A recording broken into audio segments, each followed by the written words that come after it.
Es uno de los temas más importantes para el país en un año especial, en un año conflictivo en muchos campos, y uno de los más preocupantes es el de la naturaleza, ¿no? Los volcanes nos están diciendo cosas y el mar está embravecido. Vamos a tratar hoy con cuatro de los expertos, de quienes más conocen el problema conocido como el fenómeno del Niño.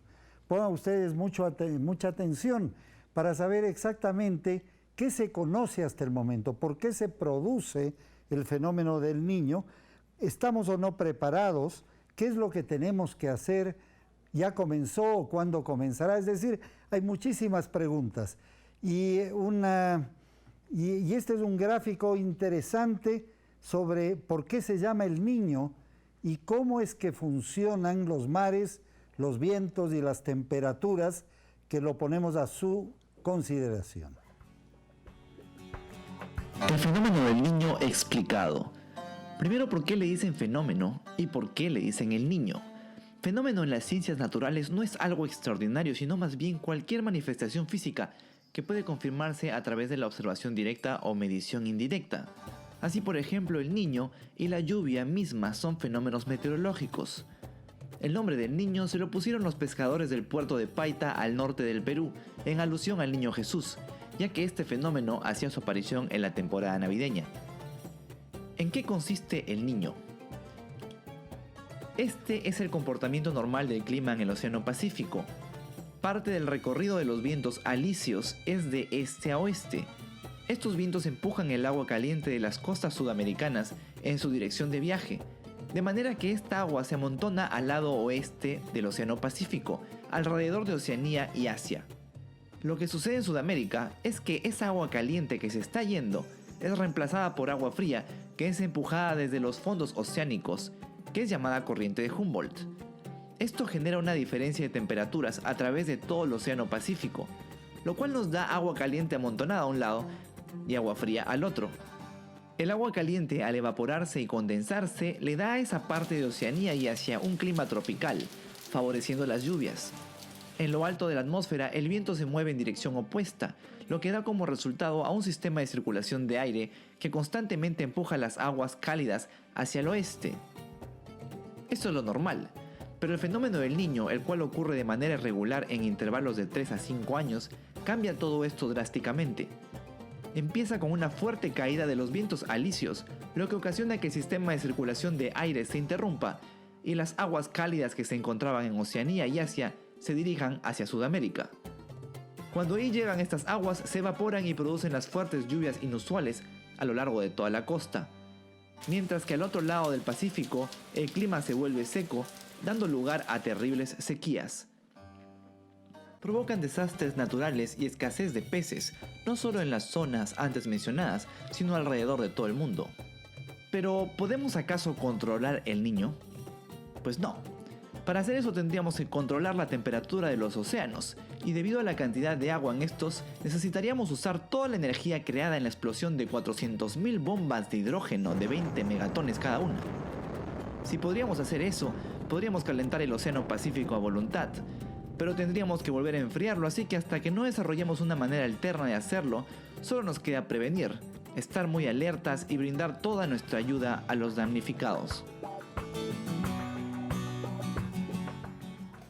Este es un tema vinculado al agua, así es que Daniel, bienvenido. ¿No es cierto? Representa a Cenaguas, de su subsecretario general, y vamos a conocer ahora cómo estamos preparando para enfrentarnos al agua bendita y al agua compleja, ¿no es cierto? Tantas veces nosotros clamamos por un poquito de agua, pero cuando el agua es demasiado, la situación se pone muy complicada. Es Daniel Santos Ceballos. Carlos también nos acompaña. Muchísimas gracias por estar esta noche con nosotros. Es el director ejecutivo del INAMI. Conversábamos hace un momento que uno de los padres de la meteorología fue el capitán del famoso Beagle, que llegó con Darwin a Galápagos. Ya nos contará un poco más, pero seguramente no sabemos si vino en un niño o no. Es una de las cosas que quisiera saber también los niños desde cuándo existen o desde cuándo se tiene memoria, pero son muy recurrentes y yo recuerdo obviamente como todos nosotros los que ya han pasado. Felipe, bienvenido, muchas gracias.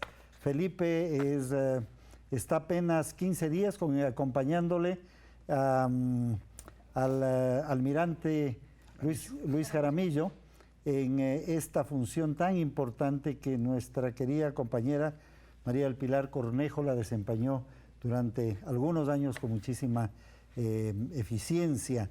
Y ahora conversábamos precisamente hace pocos días con el almirante Jaramillo sobre esta situación y cómo estamos preparándonos los ecuatorianos para enfrentar esta situación. Y Natalia Cárdenas, Natalia viene del área de la información inicialmente y actualmente es ella viceministra del Ministerio Coordinador de Seguridad. Ha estudiado en una de las mejores universidades del mundo, como es la Universidad de Berkeley, y es ingeniera matemática de la Escuela Politécnica Nacional. ¿Dónde va a ser el efecto que tenemos del niño? Es decir, ¿cuáles son las zonas que se van a afectar? Gracias Freddy. Pues realmente hemos tomado como base un histórico de los últimos 50 años y hemos hecho unos escenarios probabilísticos. Hemos determinado que las 17 provincias serían las más afectadas y aproximadamente 137 cantones, poniendo énfasis en la cuenca baja del río Guayas. ¿Cuántos cantones? ¿Cuántos? Aproximadamente 137. 137. De 17 cantones que están declarados en estado de excepción hace unas semanas atrás. Eso es un poco el escenario que nos hemos puesto, es el escenario más crítico que podemos ahora determinar y mostrar para un poco motivar a que toda esa zona sea vinculada a los preparativos primero para los preparativos para la respuesta y después para prepararnos para otros escenarios. Claro, Natalia, a veces hay personas que dicen, son muy exagerados, no va a pasar nada, nos tienen nerviosos, pero yo sí entiendo que lo que hay que poner es el escenario más crítico, pues, y esperar que eso no suceda. Porque si uno dice, no, va a estar más o menos, y viene la cosa muy fuerte, entonces nos puede agarrar... rebasar. Sí, y podemos estar no preparados, ¿no es cierto? ¿Cuál es la visión desde el Ministerio Coordinador de Seguridad de cómo se está coordinando esto a nivel nacional? Bueno, quisiera un poco complementar, dicho por Felipe, es que nosotros tenemos institutos técnicos que son asesores en estas temáticas. Entonces tenemos el equipo técnico que se llama ERFEN, que monitorea constantemente, permanentemente el fenómeno del niño, que está compuesto por el INOCAR, que está monitoreando constantemente el mar, está el INAMI, que monitorea la parte meteorológica, y está el Instituto Nacional de Pesca, que revisa la parte de biodiversidad del mar. Entonces, este equipo se junta permanentemente, comparte información y saca los informes. El último informe que se ha presentado nos muestra claramente que tenemos un fenómeno del niño que está entre moderado a fuerte, pero todavía es menor que en el año 97-98. Basándonos en estos informes, nosotros coordinamos con diferentes ministerios, SENAGUA, Ministerio de Transporte, el Ministerio de Agricultura y los demás entes del Estado para enfrentar este fenómeno. Ya hemos mantenido una serie de reuniones de trabajo, no solo con las instituciones públicas del gobierno central, sino también con los gobiernos locales, ya que el trabajo del Ministerio Coordinador es dar seguimiento al trabajo que se están realizando en el territorio. Daniel, tú vienes del área de planificación, ¿no es cierto? ¿Y cuál es la labor concreta de SENAGUA para enfrentar este tema del agua? Bueno, que por cierto, ya lo hemos escuchado, es decir, la afectación principal viene en la costa, en las estribaciones de la cordillera, y poca afectación en la serranía y prácticamente nula en la Amazonía, creo que es así. Ustedes me confirmarán esto, ¿no? Bueno, efectivamente las zonas más afectadas son las cuencas bajas de los ríos. La cuenca baja del río Guayas, la cuenca baja del río Jubones, la cuenca baja del río Chone. ¿Cuál es la labor de Senagua? Yo quisiera separarlo en dos ejes. Hay un trabajo de cogestión con los gobiernos autónomos descentralizados en los ámbitos de sus competencias. En el caso de, por ejemplo, el agua potable y alcantarillado, hacemos un trabajo conjunto con los municipios para la parte de saneamiento ambiental, el alcantarillado, la limpieza de las alcantarillas. En la parte de las prefecturas trabajamos muy de la mano para la limpieza de los dragados, la limpieza de los cauces de los ríos, de los canales. Esta es una labor de las prefecturas y nosotros participamos, hacemos un trabajo conjunto con el Ministerio de Agricultura y Ganadería. Ahora, el otro eje importante es el que lo hace nuestra empresa pública del agua. Ahí tenemos la construcción de los grandes proyectos de infraestructura, los proyectos multipropósito. Bueno, eso es lo que va a hacer una gran diferencia, se dice. Es decir, cuando venga el niño estamos preparados para evitar esas masivas y terribles inundaciones de ocasiones pasadas. Efectivamente, entonces estamos, ya algunos han concluido, tenemos 6 proyectos multipropósito. Ya hemos inaugurado 3 de ellos, 3 ya los inauguraremos próximamente. Y lo importante es que con la construcción de estos proyectos protegeremos 200.000 hectáreas, 200.000 nuevas hectáreas, porque hay otros proyectos multipropósito que están ya construidos, fueron construidos en años anteriores, pues estos aportan más o menos con unas 400.000 hectáreas beneficiadas en el tema de control de inundaciones. Carlos viene, me llamó la atención de la hoja de vida, viene de la tierra de los meteoritos, ¿no es cierto? Amante del fútbol. No quiere hablar mucho de fútbol esta noche, ¿no es cierto?, sino más del fenómeno del niño. Pero dime, Carlos, vamos a terminar en un momentito el primer segmento para luego continuar contigo, porque es muy importante. Carlos viene desde Píllaro y es el director ejecutivo del INAMI, una institución fundamental para entender la vida y para entender la naturaleza. ¿Qué es exactamente lo que hace el INAMI? Y luego del corte vamos a hablar ya del niño concretamente. Bueno, el Instituto Nacional de Meteorología e Hidrología, INAMI, es el ente rector de la meteorología y la hidrología en el país y es el representante permanente del Ecuador ante la Organización Meteorológica Mundial, que es la entidad que rige todas las normas técnicas en la meteorología y en la hidrología en el mundo. Perfecto, vamos a la siguiente, en un minuto, en unos segundos, regresamos con ustedes para saber exactamente qué es lo que podría suceder en las próximas semanas y meses en nuestro país y en el resto del mundo.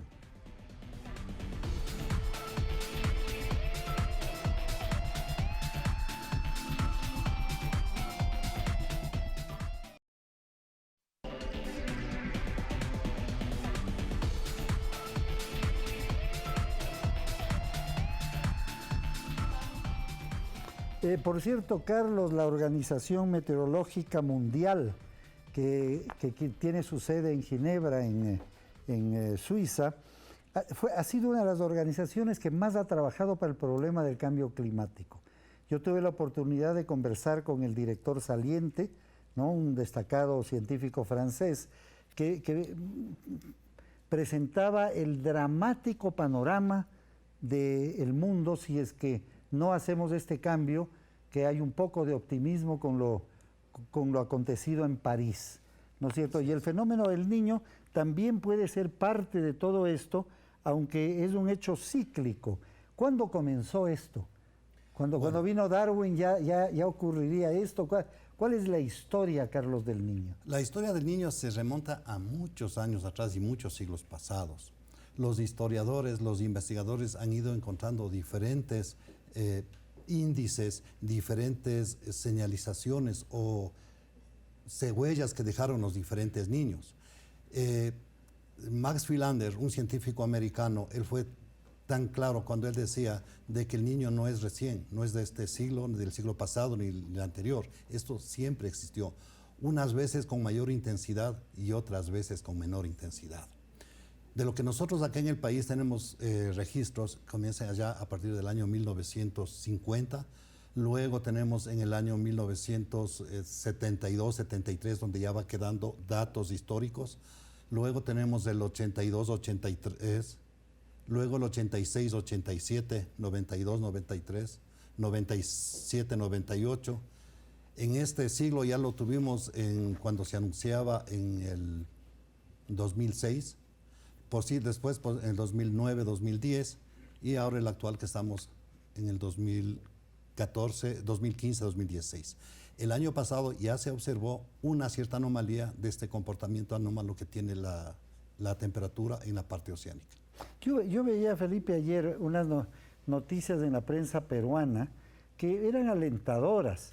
Decían que los últimos datos que tienen el Perú, que es uno de los países más afectados, ¿no? El norte del Perú, el sur del Ecuador, eran de que podía ser un niño bastante benigno. Incluso algunos decían que puede ser apenas un 5% de su situación mayor. ¿Qué es lo que ustedes conocen y cuáles son las zonas que serán más gravemente afectadas si es que se produce esto? Nosotros somos parte de un sistema, el Sistema Nacional Descentralizado de Gestión de Riesgos. Que ¿Y cómo la gente puede conocer más información también? Sí, exactamente. Es un sistema que está conectado permanentemente, recibe información técnica científica, la deriva al territorio, a las organizaciones, para que estas organizaciones puedan tener información y tomar acciones correspondientes. Como habíamos dicho al inicio del programa, es mejor prepararse para escenarios críticos que para escenarios medianamente benignos, como podríamos decir. En todo caso, la información que nosotros hemos generado como gobierno está en todas las organizaciones. Se puede pedir información en las unidades de riesgo cantonales, que están formadas en aproximadamente el 70-75% del territorio y sus municipios. Se puede pedir información en los ministerios, se puede pedir información en los cuerpos de bomberos, se puede pedir información y existe información en la Policía Nacional, Cuerpo de Bomberos, Fuerzas Armadas y organizaciones que están en el territorio que de una u otra manera generan una información que se deriva desde los niveles correspondientes técnicamente autorizados para emitir esta información y dar la información correspondiente. Muy bien. Me gustaría complementar lo que dice Felipe. Este es un fenómeno cíclico, como lo dice Freddy. Por eso mismo, nosotros ya nos venimos preparando un buen tiempo. No estamos reaccionando hace unos pocos meses. Por eso ya se han construido los grandes multipropósitos. Además, los gobiernos locales han asumido su responsabilidad en esto y han estado haciendo, por ejemplo, los muros de contención, alcantarillado, agua potable. Entonces, estamos mucho más preparados a este fenómeno, sin importar con la fuerza que venga. Esperamos que ahora podamos reaccionar con mucha más agilidad y las zonas sean menos afectadas. ¿Cómo se produce, Carlos, Daniel? ¿Cómo se produce? Es decir, es básicamente lluvias y mareas altas. Digamos, eso es lo principal. ¿Qué pasa con los ríos? ¿Qué es lo que sucede realmente? Bueno, el efecto de un niño en todo el mundo tiene ciertas variaciones. Quizá en el Ecuador el público conoce de que cuando hay un evento del niño, todos lo catalogamos con presencia de lluvias intensas. En el mundo, en unas zonas hemos tenido ausencia de precipitaciones, déficit hídrico, lo que acaba de pasar en Centroamérica, lo que acaba de pasar en el Caribe, por un evento del niño. En Australia, dicen. En Australia, mismo, ¿no? Igualmente, una sequía muy grande.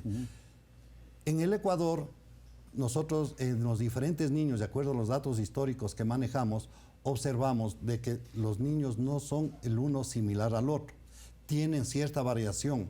El engranaje que genera un niño a veces cualquier pieza de ese engranaje puede tener falla, y al tener falla genera este tipo de efectos como el de ahora, que todos esperábamos con una intensidad del 97 al 98, y resulta de que en los últimos meses se fue terminando.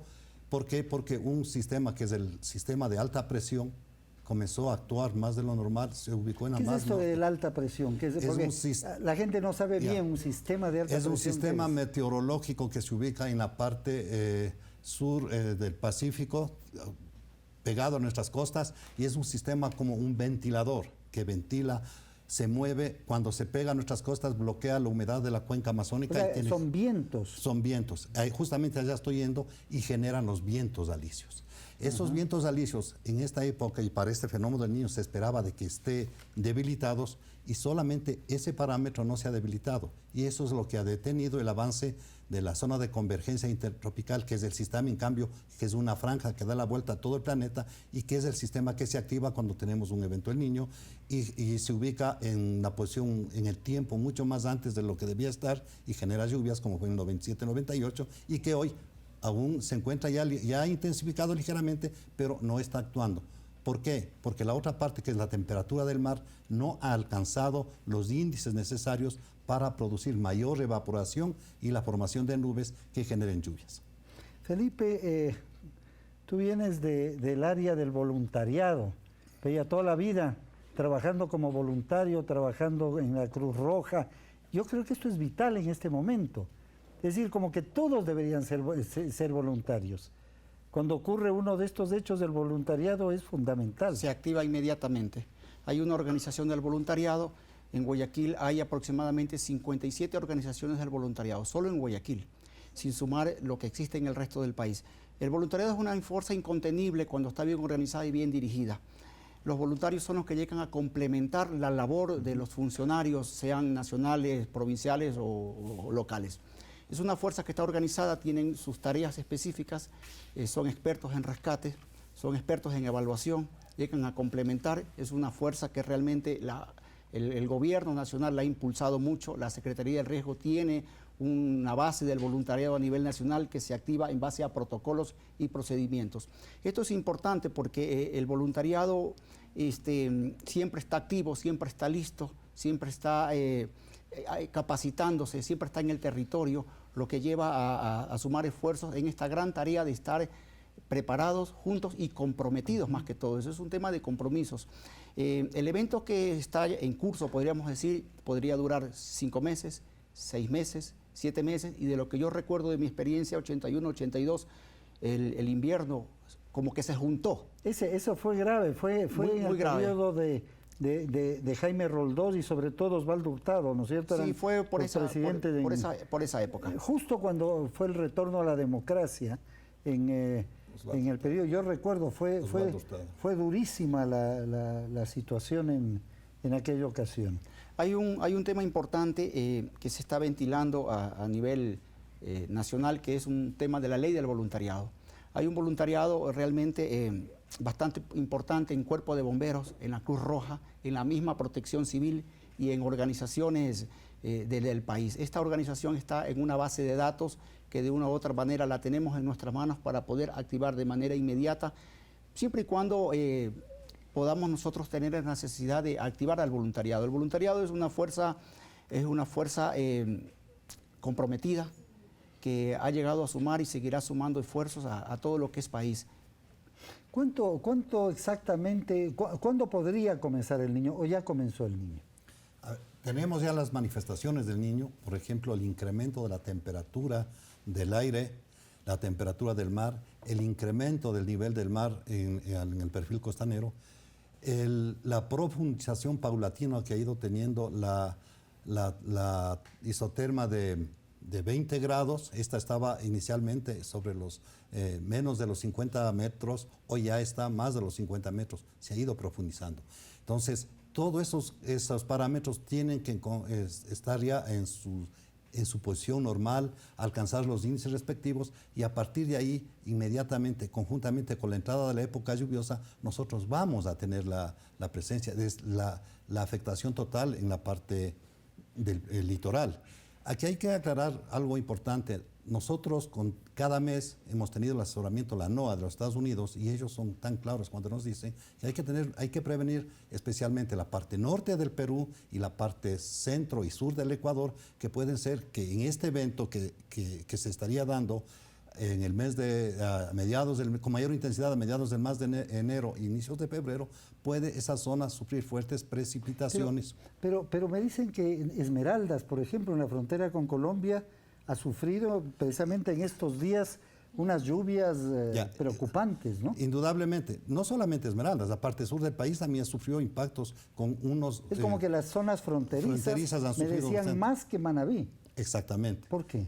Porque los sistemas se alternan de esa manera. La zona de convergencia, que es un sistema que genera las lluvias en la época lluviosa del país, a veces comienza a generar pulsos en la parte norte cuando comienza a descender y a veces pierde su acción en la parte norte y se reactiva hacia la parte sur. Es un sistema que trabaja de esa manera y genera pulsos de precipitaciones muy focalizados, porque el país, al estar en una zona tropical, nuestra zona es como la olla que está hirviendo. Aparece una burbuja de agua por aquí, otra burbuja por acá y genera ese tipo de eventos. Por eso es que las condiciones meteorológicas del país son únicas. Son únicas al estar ubicados en la zona tropical y se hacen muy difíciles para que los eventos de gran magnitud como este niño lleguen tan fácilmente y nos generen este tipo de adversidades, sería para la ciudadanía. Bueno, vamos a pedirle a Daniel que nos comente, al igual que nuestros invitados. Le queremos agradecer mucho a Felipe, ya que uno de sus compañeros, que es un experto en toda la zona precisamente que va a Enrique Ponce, me parece es posiblemente donde más va a afectar el que nos va a acompañar para ver exactamente qué es lo que se va a esperar. Es decir, qué sucedería en la situación grave, en la situación mediana, en la otra, bueno, no importa. Y también quisiera que me comenten enseguida de este corte lo de las alarmas, ¿no es cierto? El amarillo, el naranja, el rojo, ¿qué significa en algo que es muy distinto a los volcanes, que estamos ya acostumbrados más o menos, cuál es la significación de cada una de estas señales tan importantes? Enseguida tomamos estos puntos.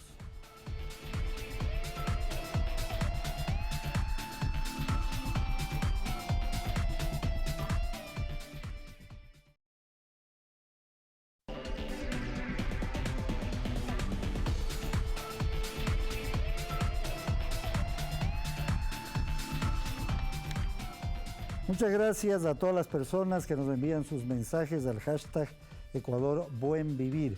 Esperamos en este programa responder a las inquietudes que tiene la ciudadanía. Y queremos darle a Enrique Ponce la bienvenida al programa. Él maneja precisamente el área en la cual se tendría la mayor afectación. Y queríamos hablar al comienzo del tema de las alertas y... alertas y alarmas.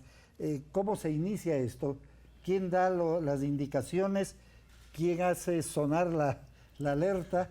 ¿Y qué significa cada una de estas? A ver, el Instituto de Meteorología genera, al estar adscrito a la Secretaría de Gestión de Riesgos, nosotros monitoreamos las 24 horas las condiciones meteorológicas y generamos boletines de aviso cuando observamos algún fenómeno que puede darse o no puede generarse. Generamos a riesgos, inmediatamente riesgos tiene ya su protocolo y distribuye a los diferentes COEs provinciales, cantonales. Y generamos también las alarmas, las alertas respectivas cuando ya vemos que el fenómeno se va generando y se va desarrollando. Ese es el inicio. Y lo mismo lo hacemos el Comité ERFEN Nacional, como ya les dijo Natalia anteriormente, que es el órgano rector en el país para entregar la información del evento El Niño. Nosotros nos reunimos 2 veces al mes, generamos el boletín y entregamos a las autoridades para que ellos ya lo tomen la decisión. Así se genera la información, en este caso tanto del niño o como una información meteorológica en cualquier evento extremo. ¿Y qué significa cada uno de estos, de los colores? ¿Cuándo? ¿Cuándo es amarillo? ¿Cuándo es naranja? ¿Cuándo es rojo? Bueno, el nivel de alertas es alimentado en función de la información de los institutos técnicos científicos, tal como lo explicó Carlos. El nivel primero de alerta es la alerta amarilla, que demanda un monitoreo de una amenaza puntual. En este caso, este país es un país multiamenazas y básicamente tenemos alertas por tsunami, alertas por volcanes. En el sistema de inundaciones existe una herramienta que se llama sistema de alerta temprana, que está en función de una serie de instrumentos que miden los niveles de los ríos. Ya la alerta naranja ya implica una mayor atención y obliga a que el Sistema Nacional Descentralizado de Gestión de Riesgos, que realmente es un nombre bastante largo, pero que involucra a todas las instituciones del sector público, incluidos los GATS, los ministerios, incluso la sociedad civil, justamente tomen las debidas precauciones en función. Pero ¿cuáles serían estas? Porque en el tema de los volcanes, cuando viene la naranja es que ya ciertas personas mayores hay que evacuar, por ejemplo. Que salir, evacuar, ir a dónde. Ya están ubicados los albergues sitios. temporales, campamentos. Es decir, desde este punto de vista, el país está debidamente monitoreado. Y al hablar de la zona 5, que es la zona que represento, que está conformada básicamente por Guayas, Los Ríos, Santa Elena, podemos decir que tenemos identificados albergues para la amenaza de inundación. ¿Cuántas personas podrían ser afectadas? ¿Tienen algún número o alguien conoce? Hay un estimado en base justamente a la información histórica. A nivel de la zona 5 se puede llegar a estimar cerca de 50.000 personas, pero en cuanto a damnificación, es decir, no necesariamente niveles extremos de afectación. Y de lo que conocemos hasta ahora, estas Navidades, las fiestas que le preocupa evidentemente a la gente, ¿estarían todavía con tranquilidad en los próximos días? ¿Qué sería de esperarse? ¿Cómo está el clima? Se va a presentar... Porque hay mucha gente que va a salir de vacaciones y tiene preocupación de todo esto.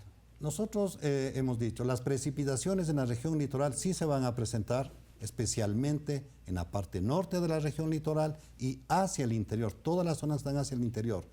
Estas se van a dar de alguna manera unas veces fuertes, otras veces menos. En la región... Eso es muy importante, o sea, me decía, porque a veces se piensa que es la zona costanera la más afectada y no es así, es más bien la que está pegada a la montaña. A la montaña, definitivamente. Porque ahí vienen los ríos y... Aquí hay algo importante. La ciudadanía que lo conoce en la región litoral, todas las lluvias en una época, en una transición de época, se generan especialmente en la parte cordillerana. Ahí nacen varios de los ríos principales de la región litoral. Y cuando existen lluvias muy intensas en la parte alta de la cordillera, como el Cañar, por ejemplo, tiene 4 o 5 horas de concentración y ya estamos en Puerto Inca. Luego tenemos la cuenca del río Guayas, que nace acá en el Corazón, el Baba. Esas son las zonas que pueden ser afectadas. Entonces, es importantísimo esa circunstancia, porque ahí nacen los ríos. Cuando el evento ya esté totalmente instalado en el país, vamos a observar que las precipitaciones están sobre toda la región litoral, porque así se caracteriza un evento del fenómeno del Niño. Daniel, antes quisiera pasar un pequeño video que tiene que ver con lo que tú dijiste, o sea, de la preparación necesaria y lo que ustedes están trabajando con municipios y con todo tipo de organizaciones en los lugares de mayor afectación. Veamos el video y enseguida queremos tu opinión.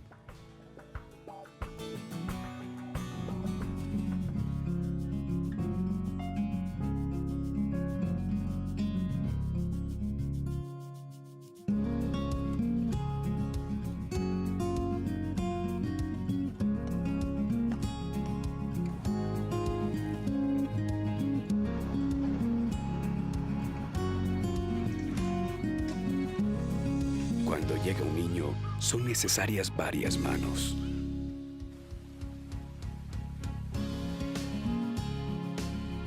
Pero cuando llega el niño, son imprescindibles las manos de todos.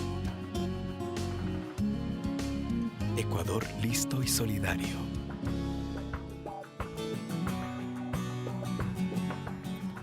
Mira, Daniel, algunas de las preguntas que nos están haciendo, unas de esas tal vez fueron personas que no vieron al comienzo en tu primera intervención, porque nos hablan de los famosos proyectos multipropósitos, exactamente cómo funcionan, para qué sirven y de qué manera ayudarían.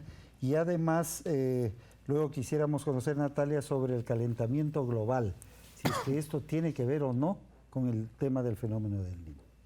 Bueno, un punto importante a destacar es lo que Carlos mencionaba hace un momento, o sea, cuáles son los lugares donde ya haya una afectación en este momento. Y Aquí destaca, por ejemplo, lo de la cuenca baja del río Guaya, es importantísimo. Ahí ya tenemos algunos proyectos muy importantes como lo son Bulubulu, Cañar y Naranjal. Explica a la gente que no está claro qué significa la parte baja.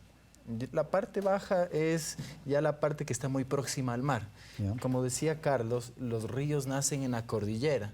Entonces, al nivel de los 1.500, 2.000 metros sobre el nivel del mar nacen los ríos. En la parte baja el caudal aumenta y se torna un poco más peligroso el tema de las inundaciones, sobre todo porque se puede acumular más del agua. El nivel freático está un poco más arriba. Ahí la importancia de los proyectos multipropósito. ¿Qué quiere decir un proyecto multipropósito? Como su nombre lo indica, pues tiene varios fines. Entre ellos puede ser control de inundaciones, puede ser el tema de riego, agua para consumo humano también. Los proyectos que hemos desarrollado en la Secretaría del Agua a través de la empresa pública, en la parte de la cuenca baja, básicamente son temas de reencauzar algunos de los ríos, control de los cauces. En la parte de Manabí lo que hemos hecho es hacer represas. Y esto es muy importante, y ahí viene la parte importante, porque el fenómeno del Niño lo que trae después de inundaciones es una época de sequía. Entonces almacenamos el agua para esa época. Bueno, como hemos dicho al inicio, el fenómeno del Niño es un fenómeno cíclico, que viene es un fenómeno natural que viene ya muchísimos años. Sí, tal vez no tenemos los datos históricos, tal vez desde siempre. Sin embargo, la intensidad es lo que varía, y eso es lo que pasa hoy en día. Los climas se vuelven más extremos, o en tanto para el lado de sequía o para el tema de las lluvias. Entonces, sí tiene que ver el calentamiento global, pero no tanto en el fenómeno del Niño, en la presencia, sino en su intensidad. Realmente los indicadores actuales respecto al clima han cambiado considerablemente. Hoy en día puede llover de una manera intensa durante 2 horas y esa cantidad de lluvia realmente sobresatura el suelo y origina las emergencias, como por ejemplo, si esta agua cae en un terreno deforestado, un terreno que no tiene cobertura vegetal. Ese es un punto importantísimo, o sea, la deforestación que ha sido bárbara históricamente en nuestro país es una afectación grave cuando ocurre esto, porque los arbolitos son los que aguantan y los que ayudan. Por supuesto, así es.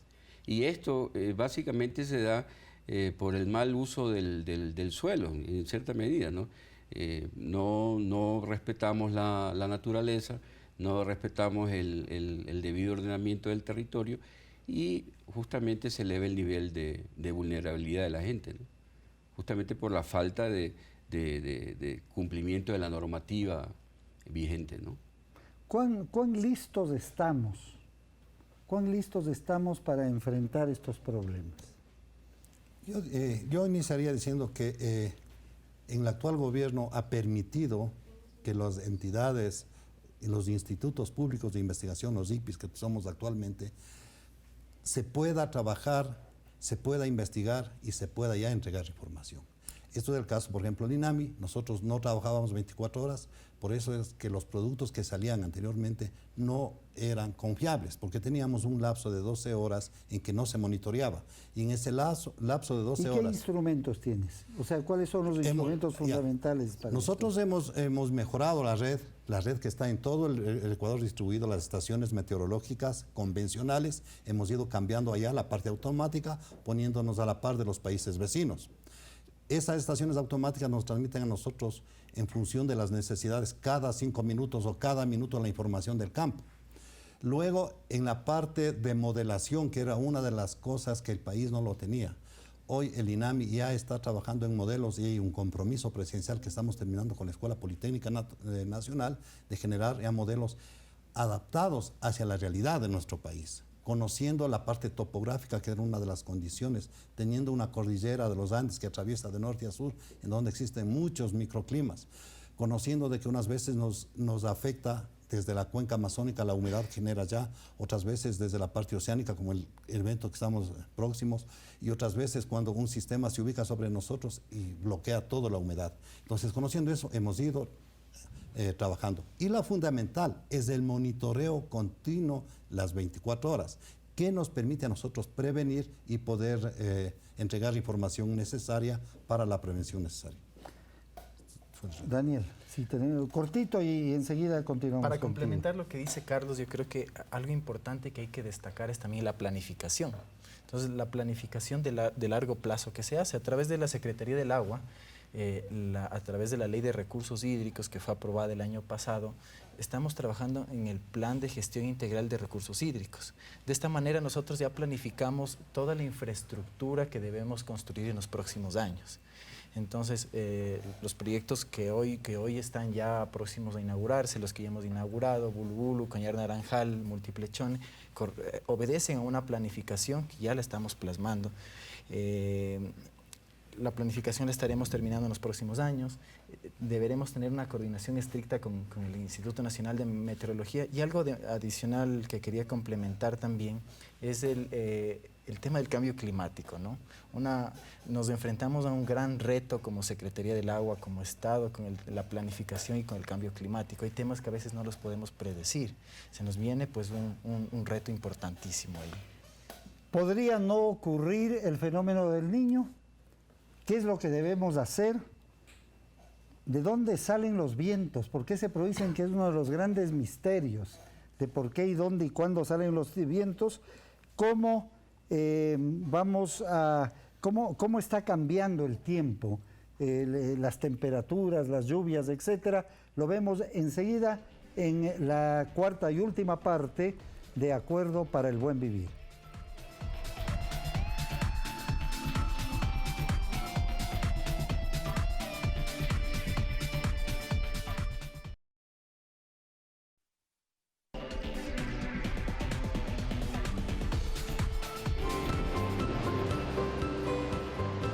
Que el fenómeno del Niño no te tome desprevenido. Para esto, debes tener en cuenta varias recomendaciones para evitar que este evento natural cause daños que se pueden evitar. ¿Estás preparado para recibir una fuerte etapa invernal? Para que las lluvias no te tomen desprevenido, recuerda que en primer lugar debes realizar un reconocimiento de las vulnerabilidades que pueda tener tu hogar y tu barrio, para lo que debes identificar posibles daños en tejados y desagües para repararlos, así como tener siempre a mano un kit de emergencia y un lugar seguro en donde tener tus documentos y los de tu familia, además de colaborar para mantener limpias las alcantarillas, no arrojar basura y no obstruir los canales por donde pasa el agua.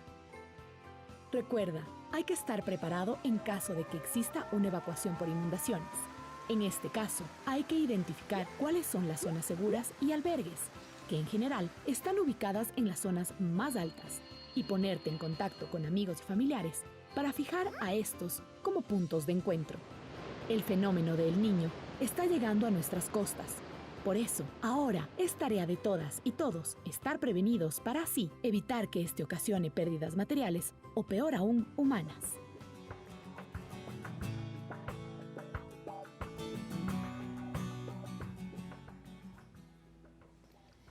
Es tarea de todos. Es tarea de todos. Sí. Freddy, yo quisiera también recalcar que no todo es negativo en el fenómeno del Niño. Con el fenómeno del Niño nos ayuda, por ejemplo, en la parte forestal. Vamos a tener más pasto para el ganado.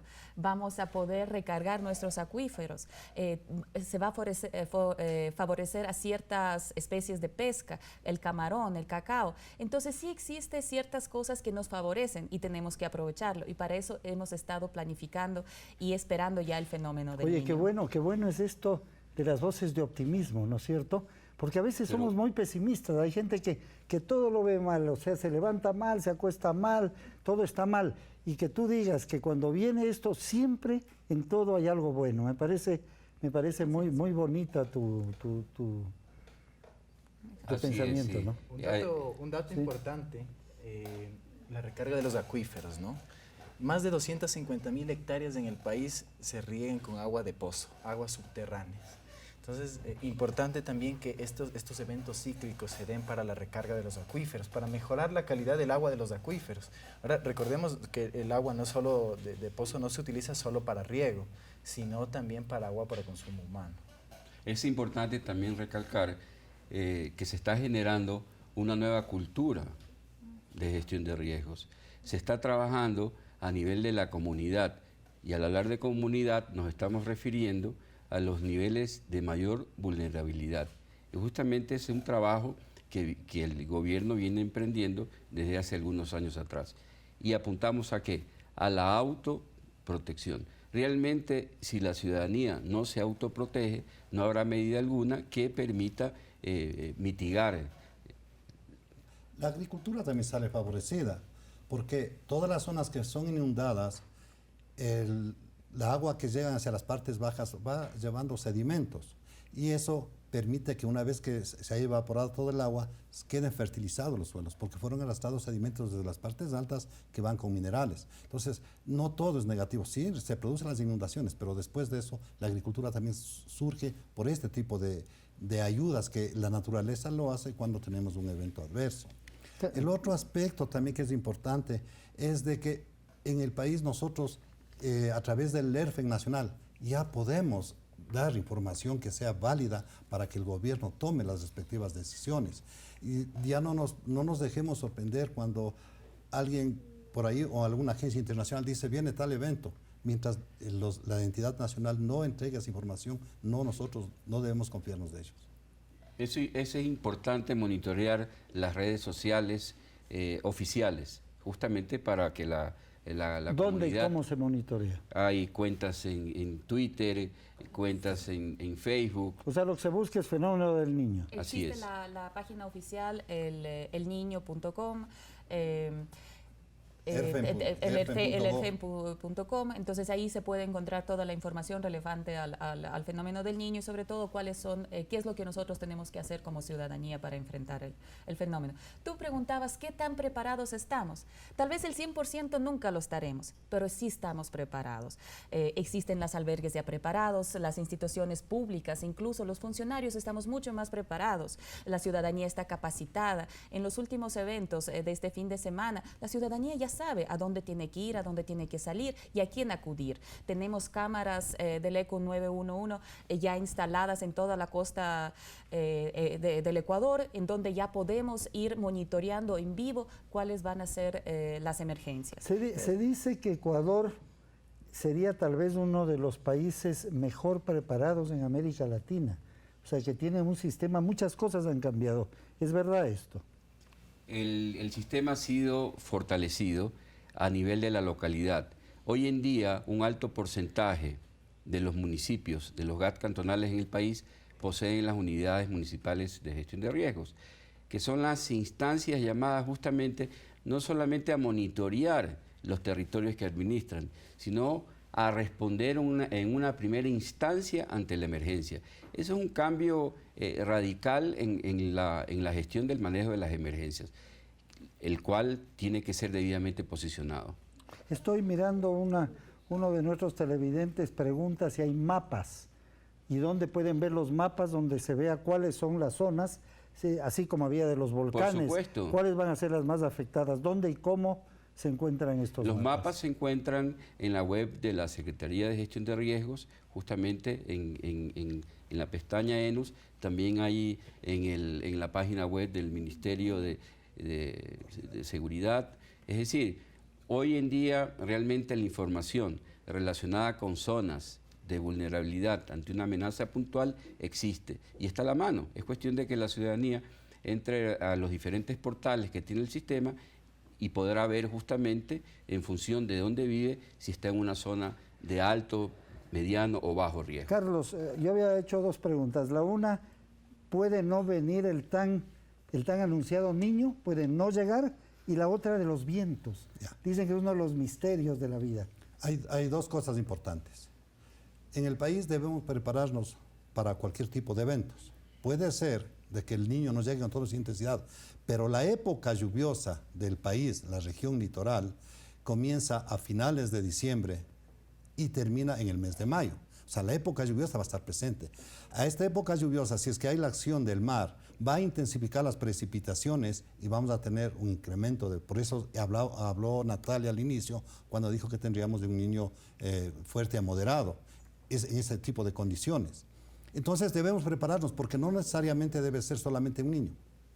Respecto al viento, el viento se genera por diferencias de presiones. Mientras en una zona tenemos una zona de alta presión y en otra zona baja presión, esa diferencia de presiones hace que la masa de aire que está dentro de esa diferencia comience a moverse y adquiera fuerza. Pero como que no se pueden predecir, ¿no? Me decían en aviación, en algo que de pronto viene un viento que uno no sabe de dónde salió. Indudablemente, hay varios factores. Si hay un diferencial, aquí en la región, en el Ecuador, es el diferencial térmico. Nosotros en una época seca, cuando el cielo está despejado, solamente el hecho de que el sol se vaya moviendo de oriente a occidente va generando un diferencial térmico en las cordilleras y por eso genera vientos rachados o rafagosos, que le conocen, y genera problemas en el aeropuerto de la ciudad de Quito.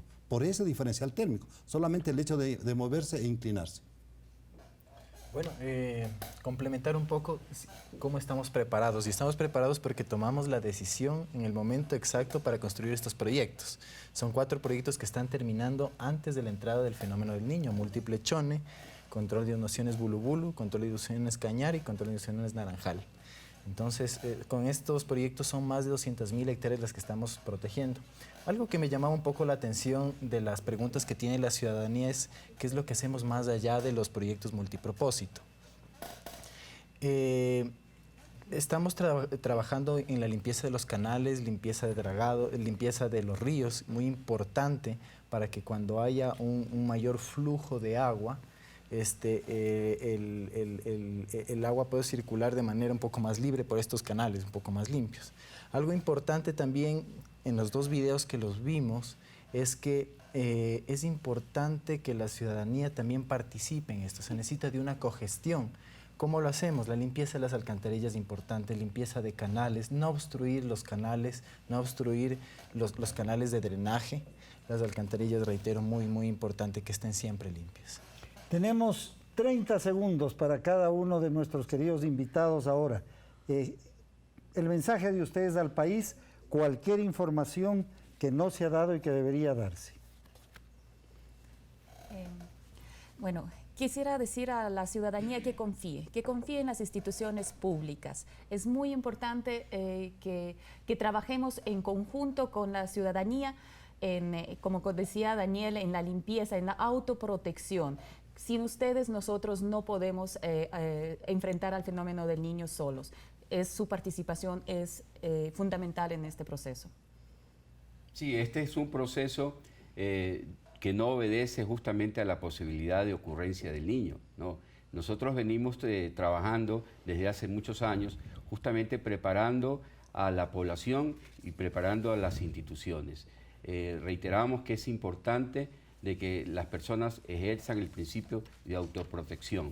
En esa medida todos disminuiremos el nivel de vulnerabilidad y podremos tener territorios donde el buen vivir sea realmente una práctica.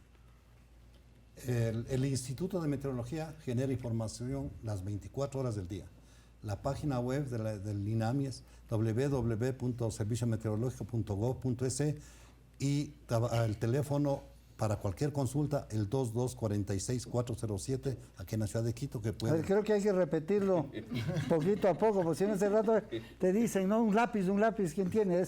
¿Cuál es el número? El 2246. 2246. 407. 407, lo repetimos. Eso es muy importante tenerlo para las personas que quieran tener una información directa. El 2246-407. ¿Qué se puede preguntar ahí? Las condiciones meteorológicas en todo el país, la temperatura en los diferentes lugares del país, si es que está generándose lluvia y la cantidad de lluvia. Nosotros así trabajamos con la Secretaría de Riesgos cuando me llaman a cualquier instante y le decimos, tanto ha llovido, por ejemplo, en Olmedo, el otro día que llovió 130 milímetros. Entonces nosotros ya informamos eso. Bueno, decide a la ciudadanía que estamos mejor preparados que nunca con los proyectos multipropósitos. Están prácticamente todos para terminar. Quiero extender una cordial invitación a toda la ciudadanía, a todos los compañeros que nos acompañen a la inauguración del proyecto Trasvase Daule Vinces. La realizaremos el día martes 22 de diciembre en la localidad de Balsar. Bueno, a Natalia, a Enrique, a Carlos, a Daniel y a Felipe, muchísimas gracias por esta contribución para un mejor conocimiento y para llegar a estos acuerdos para el buen vivir. Muchas gracias.